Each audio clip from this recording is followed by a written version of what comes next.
Everybody ready?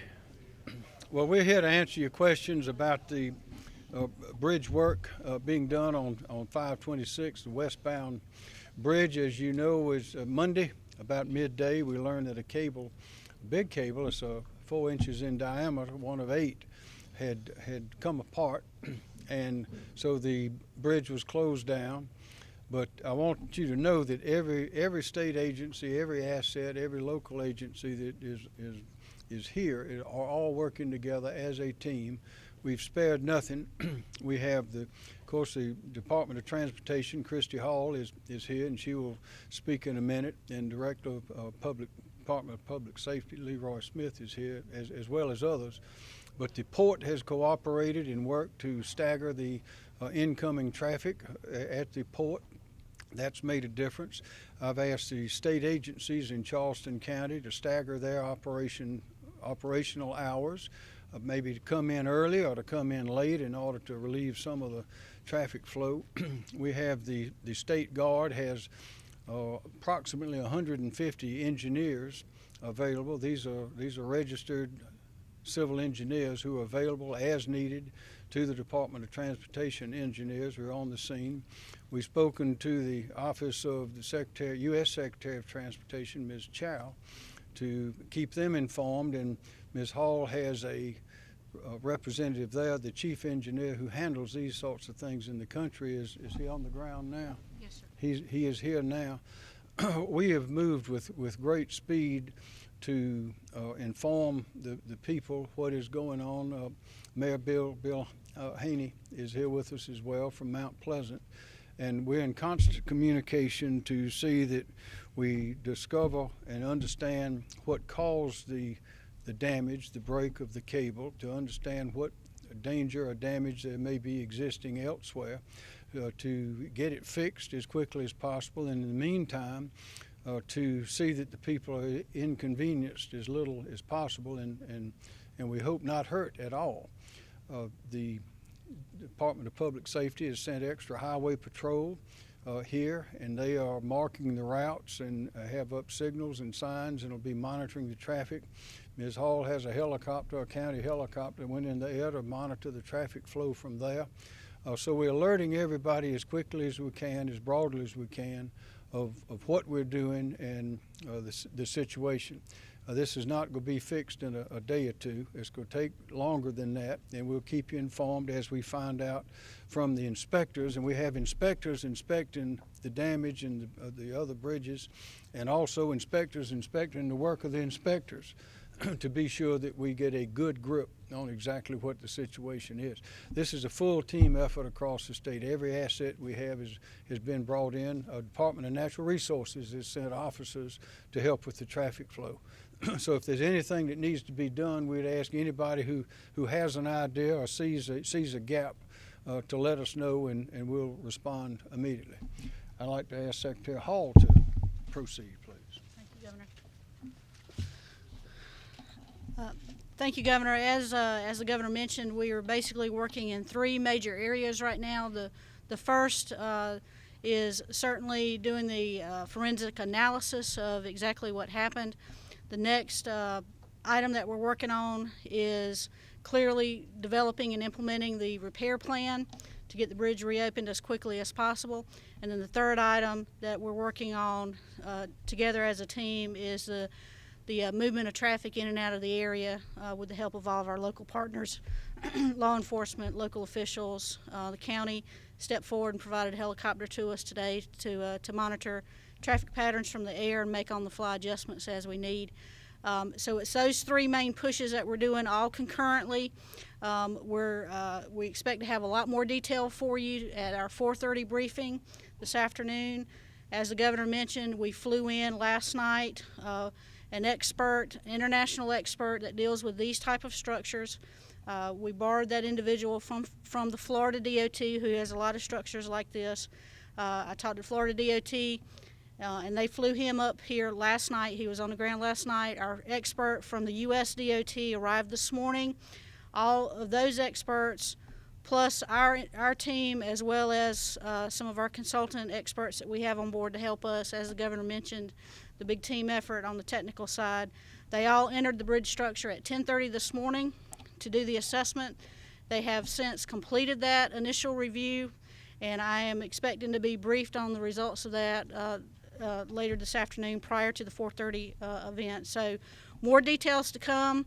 Certainly at our 4:30 event, I'm hopeful that we'll be able to provide additional information as best as we know what the repair plan is and the path forward on that.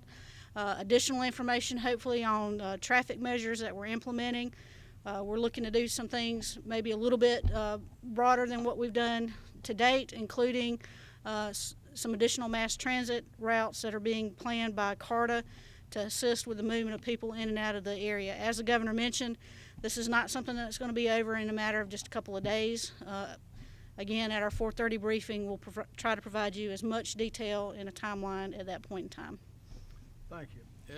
I'd add this. In 2016, there was some weakness in one of the cables was discovered, and from that point on, once that repair was done, instead of inspecting these bridges every 2 years as is required, they were being inspected by the Highway Department of Transportation every week. Yes. So this particular break here was not more than 1 week old. It was discovered promptly, and that's very good. Director Smith. Thank you, Governor. Good afternoon, everyone. As the governor said, we're here to help, and we're not leaving until we have this matter successfully resolved. Currently, we have 32 Highway Patrol troopers and state transport police officers on the ground assisting with traffic control points. At the present time, we are staffing 18 different traffic control points, whether it's on US 17, SC 41, or I-26 eastbound entrance to the Ravenel Bridge. Also, additional traffic control points, US 17 and Ravenel Bridge. Troopers will be strategically stationed in those areas to keep the traffic moving. As the governor also mentioned, we have requested 10 officers with the Department of Natural Resources.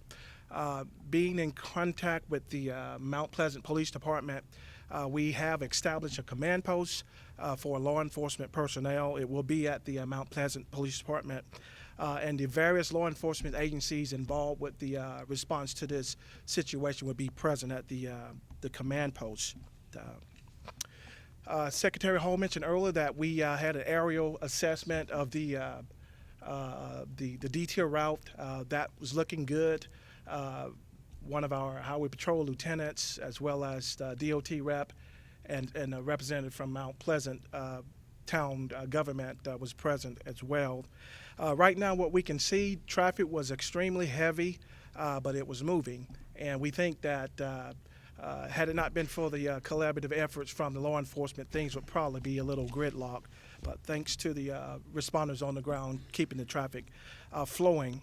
With respect to detour routes, you can see here to my left several, at least 2 detour routes I would like to bring to your attention. If you're in the Mount Pleasant area, leaving the north side of Mount Pleasant or from Owls Palms, the best route would be US 17 north to SC 41 to Clements Ferry Road to I-526, I'm sorry. And if you're on the southern portion of Mount Pleasant or near Sullivan's Island, the preferred route would be US 17 south to across the Ravenel Bridge to I-26 westbound. Also coming out of the Wando port, if you're headed to I-26 west, preferred route, especially for commercial motor vehicles, I-26 east to US 17 south across the Ravenel Bridge to I-26 westbound. We know that traffic is very heavy. It's moving at a decelerated pace, if you will. We just ask that you be patient. It's going to take some time to work through the traffic, but safety is our most important concern at this present time. We've alerted the media to let them know what our operation plans are as well. And finally, as the governor mentioned earlier, we work together well as a team. I think we saw that during some recent events under Governor McMaster's leadership, whether it was our response to Hurricane Irma, with our response to the solar eclipse, where in our state we saw at least 1.6 million people who either traveled to or within our state. We saw it recently with the winter storm Grayson, how we responded very well. So I think during times of crisis, this team really works together well, and I am truly proud to be a part of the team. Thank you. Thank you, Brett. Mayor? Thank you. Thank you very much. I'm Will Haney, Mayor of the town of Mount Pleasant. I want to thank Governor McMaster. This is our second face-to-face meeting in the last 24 hours. And so on behalf of the 85,000 people of the town of Mount Pleasant and the 35,000 people a day who rely on that bridge to our state for their response, we met yesterday afternoon, and before I even got back to Mount Pleasant, I got word that 20 additional people had been sent from the state level, and that helps. I want to thank Secretary Hall for calling me almost immediately upon finding out that this was going to be an issue on Monday. As a matter of fact, she was the first phone call I got. So this is a truly regional and statewide effort to deal with what is an immense inconvenience for everyone. And I want to say this again. I am so proud of the citizens of the town of Mount Pleasant and all of our region for that matter, because we didn't have any incidents of road rage yesterday. People are sharing stories with me of townspeople seeing each other, waving to each other, you know, a good polite five-finger South Carolina wave, and we want to keep it that way. And so we want to keep the town in Mount Pleasant. And we're all in this together. There's nobody who has not been affected by this. It's not just people that use that for business or commuting. It is affecting every artery in the town of Mount Pleasant all the way across the town. One of the things I would ask is to please heed the reroute information and instructions that you have just heard and that you'll see published. Those are there for a reason, and please do not trust Siri or your phone app to tell you the best way to go, because that is not necessarily the most current way, nor is it the rerouted directions that we're given for these detours. At the town level, we have deployed extra people. We're manning almost every single traffic light in the town, and especially those that are known to be choke points. We have adjusted our traffic light sequence, and that may sound like a small thing, but when you have an incident like this, that is a very large thing. It can mean the difference in volumes of traffic. We have agreements from the State Ports Authority and others to not only do flex time, but the State Ports Authority has changed the gate operating hours. And I don't know what the latest is, Jim, but what I got this morning immediately was that 400 trucks had used the gate time between 3 a.m. and 6 a.m. That's 400 trucks that will not be on the road during peak time, peak traffic time. So thank you very much, and we certainly appreciate that. Both the port and the town, we are working on a more long-range plan. We've had 48 hours to deal with this, and now we are looking at what the long term may be. So we're both working on those plans.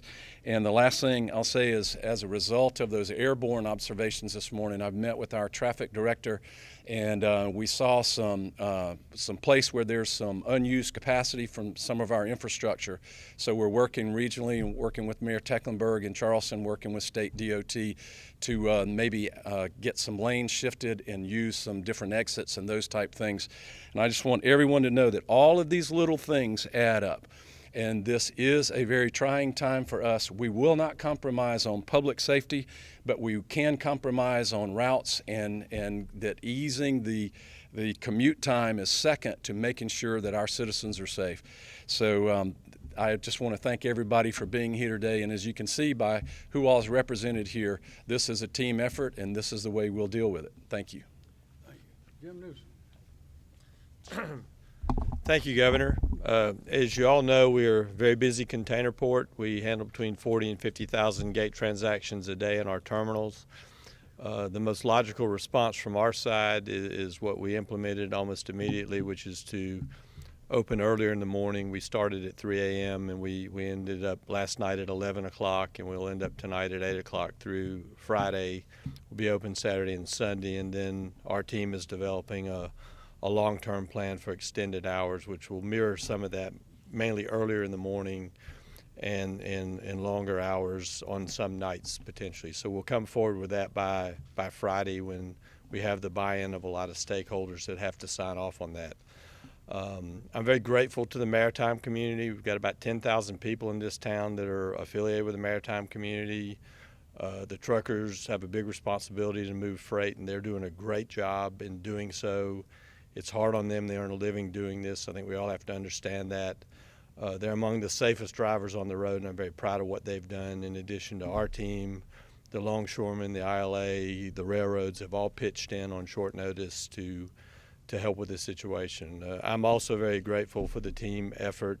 Certainly Secretary Hall and Mayor Haney. I had an email from Mayor Haney almost immediately after it was announced, and we've worked closely together, and we'll continue to do so to make sure that the freight moves and that commerce is getting to the right place. So thank you. Thank you.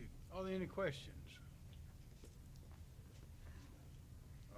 Yes. Secretary Hall, have you been able to determine how far back this problem goes, and if you've seen something like this in that same area before that 2010 period and the 2016 period? I think those are all questions we're trying to determine answers to, and that'll be part of the review process that we're currently doing. And another question, realistically, how long will this be a problem for Mount Pleasant people? Are we looking at a month, weeks, 2 weeks? You've got to have More details to come at 4:30. We've been reading that the problem was found in the morning time, so Monday morning, but the bridge wasn't closed until the afternoon time. Is there a reason for that delay? So when the cable was identified as snapped, and immediately there's a review by our engineers on site, as well as our engineers out of our headquarters building, as well as our specialized bridge team. And between the time to do that quick analysis to see is this a life safety issue or not, it takes a little bit of time, but as soon as that determination was made, the command was given to immediately close the bridge, and so that's what we did. And so that's the time frame that we were working on. Are there other inspections going on anywhere else on 526 now? Yes, we are, as the governor mentioned, not only are we doing the weekly walkthroughs, but we are also doing a daily walkthrough of both eastbound and westbound structures. Mayor Haney, are you worried at all what this is going to do to the infrastructure of 17 Johnny Dodds area, especially Coleman Boulevard, undergoing massive renovations right now? Massive. You never see 18-wheelers on Coleman Boulevard, and there are today. Yes, and we're doing our best to manage that. As I mentioned earlier, we have officers at the intersections manually controlling the switches. So when we see a choke point, that can be addressed. And another part of what we were doing today is looking not only the amount of traffic, but what type of traffic. Who is it that is using which routes? And that will help us as we route this on the local level. As I was just saying to Secretary Hall, I appreciate the information we're getting from the state, because whatever's decided at a state level, we have to implement at the town level. And so our staff is working right now to work on the long-range plan, depending on what we hear at the 4:30 press conference today. Do you think Highway 17 is going to be able to stand up to these 18-wheelers? You mean like structurally, or? Yes. We would not have them routed that way if we didn't feel like it was safe for that, yes. And are you getting an indication that there will be federal money fast-tracked for this effort at all? There you go. So about 30 days ago, we received notification that as part of the Appropriations Act, that South Carolina was actually going to receive about $34 million of additional federal funds through our highway program. Clearly, that's the first place we're going to look to fund this type of repair for the bridge. So we're not planning to delay any other projects or anything else like that. We don't anticipate a need to ask for any additional emergency relief or anything FEMA related or anything like that, because we do have those federal funds that we recently received that's available for this. More questions? Well, there'll be more at 4:30. 4:30. Where will you be at 4:30? The DOT district office in North Charleston. Okay. Thank you very much. Thank you.